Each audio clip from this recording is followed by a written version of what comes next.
Selamat datang di channel Pemuja Malam. Jangan lupa like, share, and subscribe ya. Terima kasih. Chapter 22. Hidup Mandiri. Jangan begitu Delia, kami tidak apa-apa. Toh Deka juga adalah keturunan ayahku. Melindungi dia juga merupakan bagian tugas dari kami. Kalau kamu memang tidak menginginkan untuk tinggal bersama Kaisar, maka itu pasti ada alasannya. Saya bersedia untuk menolongmu untuk jauh dari Kaisar. Aku ingin jauh darinya. Aku akan pergi dari sini supaya Kaisar tidak mengganggu keluargamu lagi. Ucap Delia.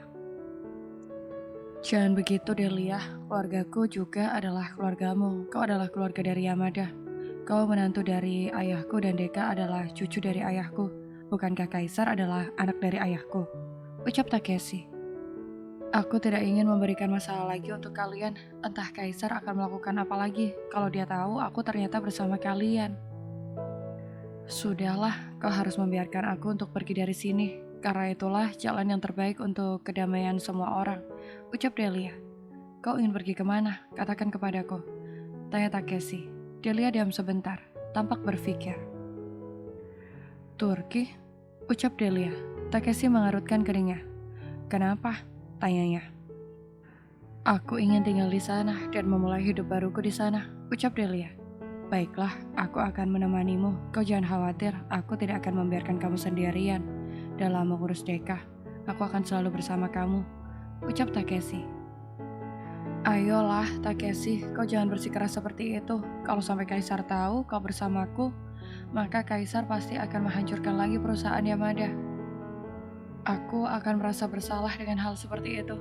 Tolonglah aku, biarkan aku tinggal sendiri bersama anakku. Aku akan memulai bisnis di sana. Kalau kamu membantuku, mungkin kau bisa membantuku dengan itu. Ucap Delia tampak tersipu malu. Baiklah, aku akan mengantarkanmu ke Turki. Kemudian aku akan membantumu untuk membangun bisnis baru agar kalian bisa hidup mandiri di sana.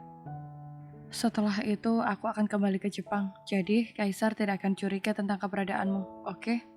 Nanti aku akan mengantarmu menggunakan pesawat komersial biar menghindari pengawasan Kaisar dan anak buahnya. Ucap Takeshi. Kenapa memangnya? Tanya Delia tampak bingung. Anak buah Kaisar, mereka mengawasi semua hal tentang kami. Bahkan sekarang pesawat pribadi kami pun tidak lepas dari pantauannya.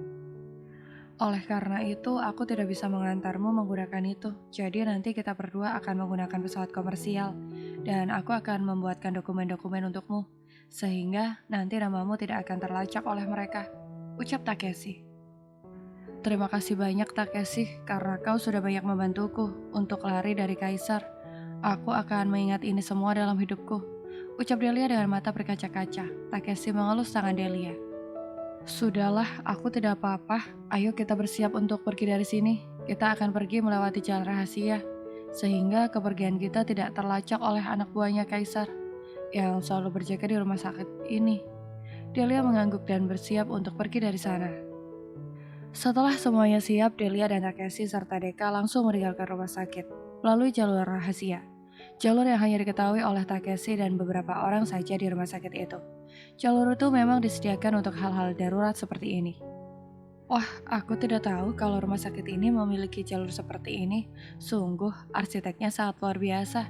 Puji Delia terkagum-kagum dengan jalur rahasia itu. Aku yang mendesain semua ini. Aku sadar kalau keluargaku bukanlah keluarga biasa. Pasti akan selalu ada musuh yang ingin menghancurkan kami.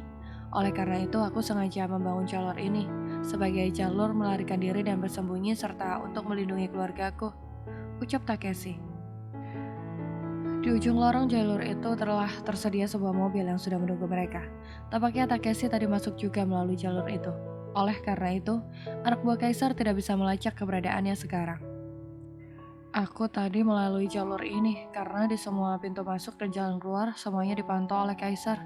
Suamimu sungguh luar biasa. Kami sudah seperti penjahat kelas kakap saja rasanya.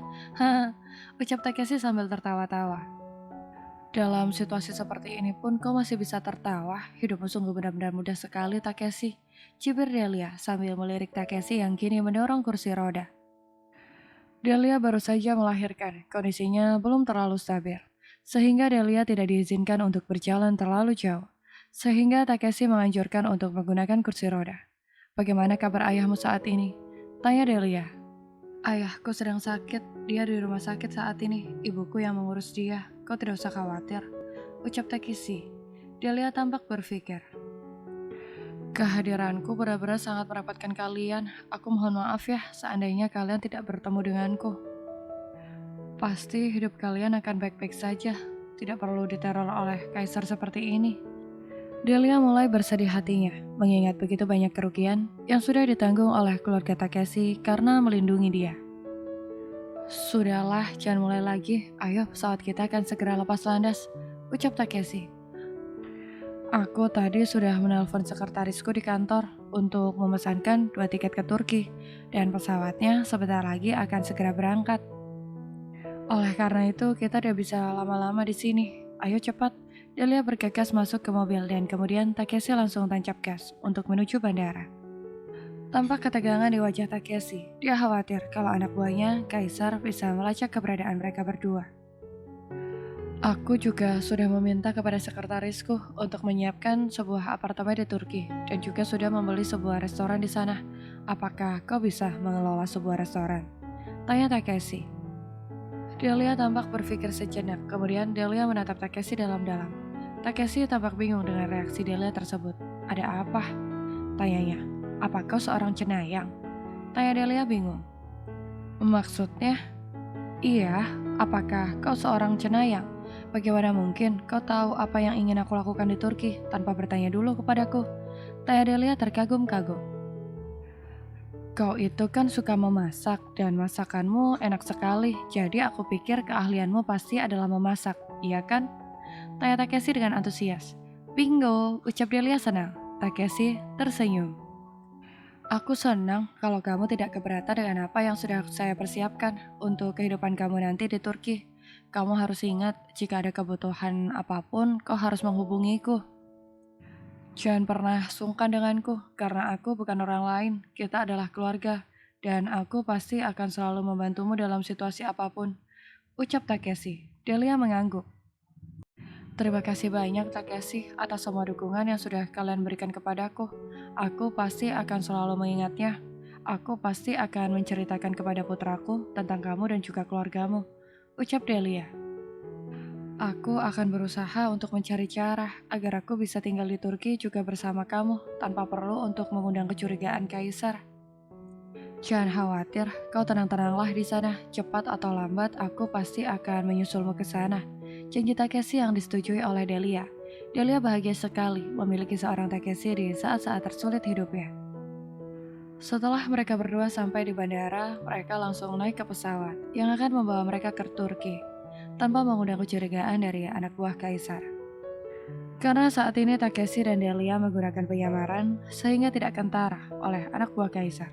Delia melihat Kaisar dari kejauhan, tampak sedang berbicara dengan seorang wanita. "Sofia?" tanya Delia tanpa sadar. Air mata Delia mengalir begitu saja. Entah kenapa, hati Delia merasa sakit saat ini. "Ada apa Delia?" tanya Takeshi tampak bingung dengan Delia yang selalu melamun. Sejak masuk ke ruang tunggu penerbangan, Delia menatapnya sejenak. "Tadi di pintu pemberangkatan aku melihat Kaisar sedang bersama dengan Sofia.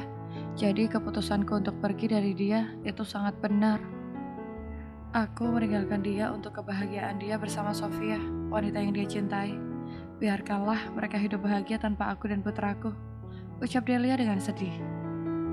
"Ya Tuhan, apa itu benar? Kenapa tadi kamu diam saja?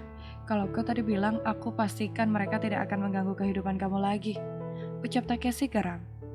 "Udah, lupakan saja. Aku ke Turki untuk memulai kehidupan baru di sana. Aku tidak ingin terganggu dengan mereka lagi. Setelah semuanya fix, aku akan mengajukan gugatan perceraian kepada pengadilan. Saat ini, biarkan saja. Aku akan berusaha membangun karir dulu," ucap Delia sambil menatap Takeshi yang kini menatapnya dengan iba.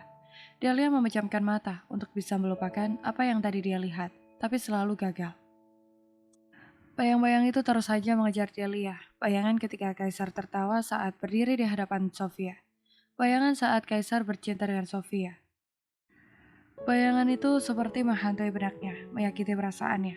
memburunya secara perlahan.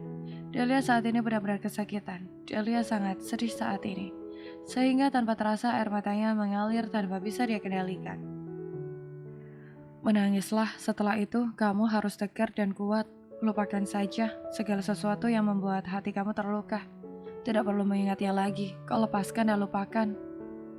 Mulailah hidup baru yang kau rencanakan saat ini, dengan penuh kebahagiaan dan kebanggaan.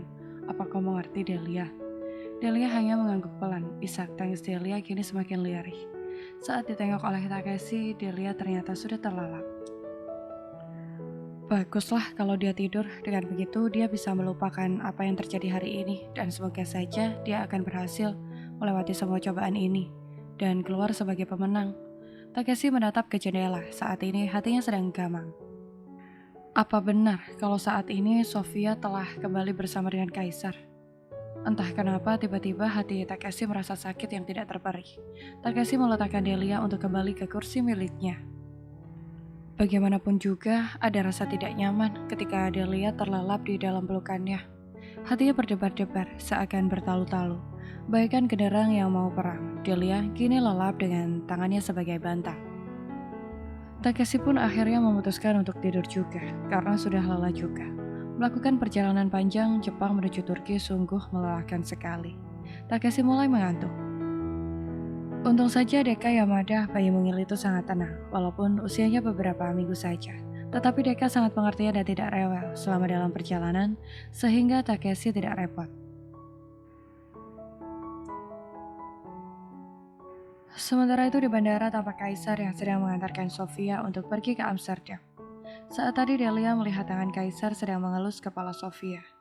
Itu adalah saat Sofia meminta tolong kepada Kaisar untuk mengambil sesuatu di matanya yang terasa sangat mengganggunya. Sofia meminta Kaisar untuk meniup matanya yang kelilipan. Kaisar sama sekali tidak merasa curiga dengan apa yang diinginkan oleh Sofia. Padahal itu hanyalah akal-akalan Sofia saja. Sejak dari awal masuk ke bandara, Sofia sudah melihat kehadiran Delia dan Takeshi. Walaupun mereka dalam penyamaran, tetapi Sofia sangat hafal dengan postur seorang Takeshi. Laki-laki tampan yang sudah 2 kali tidur bersamanya. Awalnya, Sofia merasa heran, bagaimana pria itu bisa bersama dengan Delia. Tetapi akhirnya Sofia lebih memilih untuk bersandiwara saja, dalam rangka untuk memanasi hati Delia agar berpikir bahwa Kaisar kini bersamanya. Ya udah, cepat sana masuk, tuh pesawat kamu sudah mau berangkat, ucap Kaisar kepada Sofia. Apakah kamu tidak ada keinginan untuk menyusul aku ke sana? Tanya Sofia dengan manja. Please Sofia, jangan mulai menggodaku lagi. Aku sama sekali tidak tertarik. Aku mau mengantarkanmu kali ini karena kamu bilang ini adalah yang terakhir kali. Ini adalah batas toleransiku terhadap kamu, karena aku mengingat aku dulu pernah memiliki hubungan dekat denganmu. Kau gak usah ngeluncak, minta hal-hal yang aneh-aneh. Udah, cepat masuk sekarang. Berangkatlah, nanti kau bisa ketinggalan pesawat lagi. Aku juga sedang banyak sekali urusan yang harus segera aku selesaikan, ucap Kaisar. Baiklah, aku pergi dulu ya. Nanti kalau ada liburan lagi, aku akan datang ke sini lagi untuk menjengukmu. Ya, kalau kamu senggang, aku ingin kamu juga datang ke aku. Ke Amsterdam, ya setidaknya mengenang masa lalu kita bukan? Ucap Sofia tersenyum. Udah, gak usah bicara ngawur, masuk sana. Kaisar mengusir Sofia. Setelah Sofia menghilang di koridor, Kaisar akhirnya kembali ke apartemennya. Sofia memang sengaja datang ke Jepang dalam rangka menemui Kaisar. Aku heran saat aku menjalani hubungan dengan dia, Sofia adalah pribadi yang sangat arogan dan banyak maunya. Selalu egois dan tidak pernah peduli dengan aku. Sekarang kenapa dia jadi sangat perhatian begitu? Apakah dia sedang berusaha untuk menjerat aku lagi ke dalam pelukannya? Tanya Kaisar pada akhirnya. Aku akan segera menyelesaikan urusanku di Jepang. Aku akan segera menemukan istri dan anakku, dan segera kembali ke Indonesia. Pekerjaan di sana menumpuk gara-gara urusan ini. Entah bagaimana asistenku mengurus perusahaanku. Desak Kaisar frustasi.